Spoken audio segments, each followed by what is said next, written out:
All right, today we're diving into something big, a huge shakeup in a really important government program for small businesses. We're talking massive fraud, major reforms, and what all this means for thousands of entrepreneurs out there. So to really get why this is all going down, you have to start with one number. Just one. $550 million. I mean, that's just a staggering figure, and it's right at the heart of this entire crisis. And what is that number? Well, it's $500 million in bribes and totally fraudulent contracts. The Department of Justice uncovered it, and it was all being funneled right through the Small Business Administration's 8A program. The scale of this was so insane, it basically forced the government to slam on the emergency brakes. So yeah, we're talking about a billion-dollar betrayal here. To really get a handle on the impact, we've got to first understand the program at the center of all this, and just how deep this betrayal really went. Okay, so what is this 8A program? Think of it like a lifeline. For 9 whole years, it's designed to give small, disadvantaged businesses a real shot at landing federal contracts, work they might otherwise have zero chance of getting. It's an absolutely critical pathway for thousands of companies just trying to get a foothold in what is, let's be honest, a super competitive market. But here's the thing. This investigation, it uncovered a total systematic exploitation of that lifeline. We're not talking about small mistakes here. We're talking massive bribes, hundreds of millions in contracts handed to a firm that had, and I'm quoting here, no honesty or integrity. They found these sneaky pass-through schemes where legit 8A companies were basically just fronts for other bigger businesses that weren't even eligible. It was a complete twisting of everything the program was supposed to be. You know, you just can't ignore fraud on that scale. It absolutely demanded a drastic solution. And that's what we got, both a big move in Congress and a massive internal audit that has basically put a key part of this whole program on ice. The response really came as a 1-2 punch. First, back on June 27th, the SBA itself kicked off this huge, top-to-bottom audit. Then, on November 10th, a bill hits the Senate floor, the Stop 8A Contracting Fraud Act, to formally stop a very specific part of the program until that audit is done.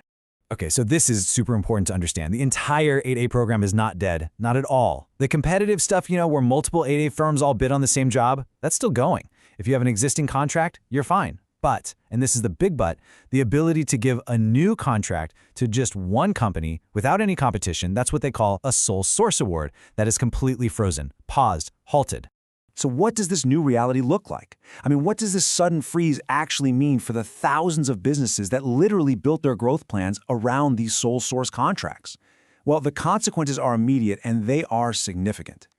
Check out this number, 4,300. That's how many 8A contractors got a letter in the mail in December. And what was in that letter? A demand. A demand to produce years and years of financial and operational records for this audit. They cast a very, very wide net here. And this really breaks down what that means for different companies. Look, if your business got more than half its work from these sole source deals, you're in the high-risk zone. This is an existential threat. You've got to pivot to competing like yesterday.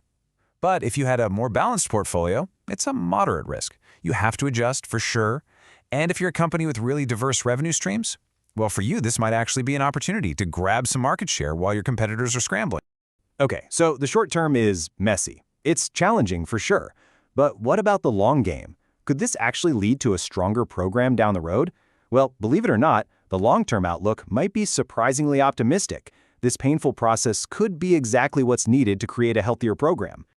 And this chart just nails the bigger picture. The whole pie is getting bigger. Look at this. The total market for small business federal contracting has shot up by over 25% in just 4 years, from about $146 billion to $183 billion. The point is, there is way more opportunity out there than ever before. So here's the optimistic reality, the logic behind this whole thing. Step 1, you get rid of the fraudulent companies. That frees up billions of dollars for the legit firms. Step 2, remember, the competitive side of the 8A program is still massive. We're talking $20 to $30 billion a year. And step 3, once you have a cleaner program, you restore confidence. Government agencies will be way more likely to use it, which could create even more set-asides. Plus, the government's overall goal for spending with disadvantaged businesses is only going up. And that commitment is real. We're talking over $95 billion. That's the Biden administration's annual goal for contracts with small, disadvantaged businesses. So the top-level support for the idea behind this program, it's stronger than ever. So, when we ask what this all means for the future of the 8A program, the big takeaway isn't that it's the end. It's a reset. A really difficult one for sure, but maybe a necessary one. It's like they're tearing down a compromised building to build a much stronger one in its place. Yeah, exactly. This quote kind of says it all. These are the necessary growing pains of reform, not the death throes of a dying initiative. So while this crisis is, without a doubt, incredibly disruptive for a lot of folks, the whole idea is to build a more credible, a more effective, and a more sustainable program. The real question isn't if the program will survive, it's what's it going to look like on the other side, and who's going to be ready to thrive in that brand new reality.